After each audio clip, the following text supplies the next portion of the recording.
A Green Band NC-17 trailer in this economy? Wow, I didn't think that was possible. But it's one of those weeks where the movies aren't that memorable, as we don't even have an intro for you here. But welcome to Time About the Movies. Today we are taking a look at the two films that make up December 2nd, 2011. And like I said, after Thanksgiving weekend, obviously you're not going to have the big blockbusters coming out or any big movies that the studios are really hoping for. So it's the indie market that we have to go to find the movies that are at least somewhat notable. And this first one definitely is a very notable movie. It's called Shame.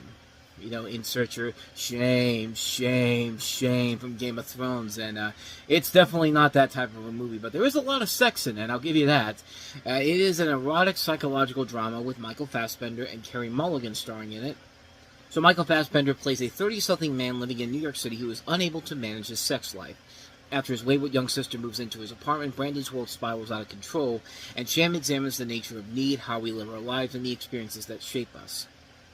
Think of it as a more serious version of Choke, Choke is a very good movie overall, a fun, dark comedy, but this film takes it to an intense level where it does it more than deserves that NC-17 rating.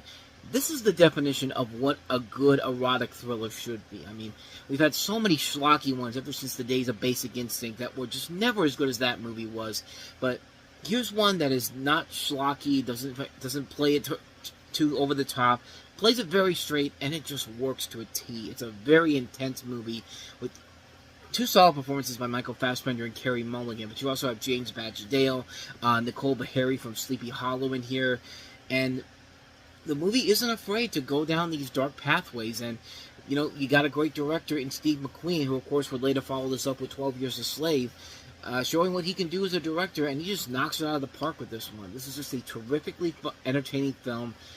Works because of the performances overall, works because it's not afraid to go dark when it needs to. It's the prime definition of what a good erotic thriller should be. And, a good NC-17 erotic thriller nonetheless. So take that for what you will.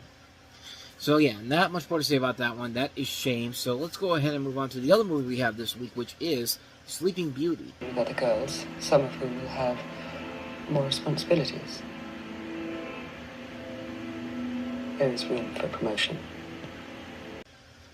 I guess this is apparently an erotic thriller type of weekend, because here we have another one. This ain't the Disney Sleeping Beauty, I'll give you that much. But you have Emily Browning, who stars as a young female university student who takes into a part-time, high-paying job with a mysterious group that caters to rich men and women who would like the company of nude, sleeping young women.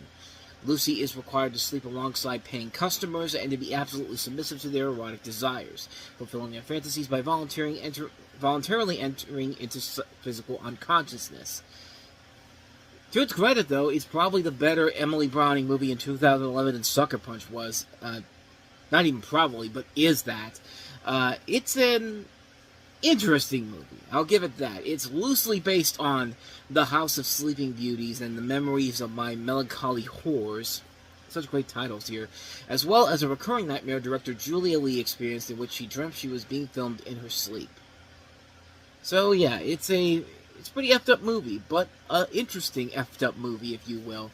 A film that, like I said, it's the better Emily Browning movie that came out that year, and it's just a movie where it's very well done. I mean, it looks nice. It has a lot of ideas to it, even if they don't make a whole lot of goddamn sense, but it's still a well-done movie, and you gotta give it credit for where credit is due for that. But I wouldn't recommend this one to a lot of people per se, but only if you're looking for an interesting psychological horror drama with a lot of erotic elements to it. I mean, this movie definitely is that, but it's one I wouldn't say is something you're going to want to watch over and over again, or even it's going to tailor to a specific audience, but it is what it is, so let it pass. Sleeping Beauty. So that was not a very good week overall, but we will be back next time around with a better week of movies, or at least, okay, maybe not in terms of wide releases, because the next time we meet on Time About the Movies, 4 movies to take a look at, including Gary Marshall's latest ensemble comedy, New Year's Eve. We have Jonah Hill starring in a movie where you can clearly tell it was filmed way back before we saw Jonah Hill in Moneyball, because he does not look like that same person in Moneyball than he does in The Sitter. We also have Tinker Tailor Soldier Spy, and also the latest film from Jason Reitman starring Charlize Theron, Young Adult. So we have 4 films to take a look at next time around. We'll double those coming up tomorrow on the show, so definitely be on the lookout for that.